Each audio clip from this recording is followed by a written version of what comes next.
দেশে আগের চেয়ে বেশি চাঁদাবাজি হচ্ছে, বেড়ে গেছে রেটও। এভাবে চললে ব্যবসা বন্ধ করে দিতে হবে, এমন হুঁশিয়ারি দিয়েছে Dhaka chamber of commerce DCCI. সভাপতির দাবি, অন্তর্বর্তী সরকারের আমলেও চাঁদাবাজি থামেনি, এক মুহূর্তের জন্য বন্ধ হয়নি দুর্নীতি। এ অবস্থায় ব্যাংক সুদের হার না কমালে বিনিয়োগ কঠিন হয়ে পড়বে।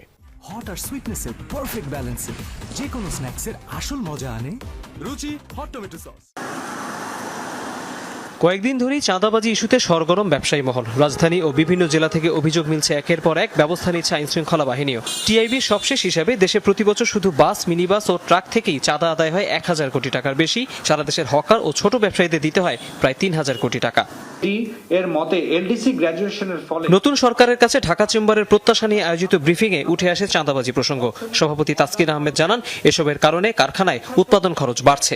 যখনই যে সরকার আসে তখনই বলে আমরা সরকারি দলের লোক, আমাদেরকে এই চাঁদা দিতে হবে, আমাদের এই অনুষ্ঠান আছে পাড়ার, এই চাঁদা দিতে হবে, আমরা স্বাধীনতা দিবস অর্জন করব, আমাদেরকে চাঁদা দিতে হবে। তো এটা তো লজ্জারও কিছু নয়, ভয়েরও কিছু নয় ভাই। এরপরে যদি হয় আমরা ব্যবসায়িক মহল সব বন্ধ করে চলে যাব। ডিসিসিআই বলছে, অন্তর্বর্তী সরকারের আমলেও আর্থিক খাতে শৃঙ্খলা ফেরেনি, কেন্দ্রীয় ব্যাংকের সুবিধা পাচ্ছে শুধু বড় ব্যবসায়ীরা। লার্জ স্কেল ডিফল্টার যারা, আমার তো মনে হয় এটা হাতে গোনা ভেরি স্মল পার্সেন্টেজ, 100, 200, 500 বেশি কোম্পানি হবে না। কিন্তু আমাদের এসএমই সেক্টরে কিন্তু প্রায় 78 লক্ষ ব্যবসা প্রতিষ্ঠান আছে। ইনাদের জন্য তখন ওনারা বললেন যে ওনারা পলিসি সাপোর্ট দেবেন। পলিসি সাপোর্ট কিন্তু বড় বড় কোম্পানিরা, এবার আমরা যেটা শুনতে পেরেছি 1400-1500 কোম্পানি, তার মধ্যে বোধহয় 300-400 কোম্পানিকে দেওয়া হয়েছিল। যুক্তরাষ্ট্রের সাথে বিদায়ী সরকারের করা বাণিজ্য চুক্তি নিয়ে প্রশ্ন তোলে ডিসিসিআই। আশঙ্কা, রেসিপ্রোকাল ট্যারিফ শূন্য হলেও নিয়মিত 16.5% শুল্ক বহাল থাকবে। মার্কিন সরকারের সাথে আলোচনার মাধ্যমে চুক্তিটি এমনভাবে পুনর্বিবেচনা করা প্রয়োজন যা উভয় দেশের জন্য উইন উইন বা সমমাননা লাভজনক হয়।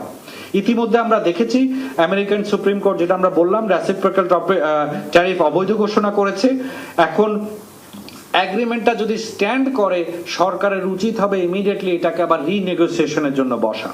বিনিয়োগ বাড়াতে সমন্বিত রোড টু রিভাইভাল কর্মসূচি চালুর প্রস্তাব ঢাকা চেম্বার অব কমার্সের। পৃথিবীর সবচেয়ে বড় শক্তিধর। তৌহিদ হোসেন, যমুনা নিউজ, ঢাকা।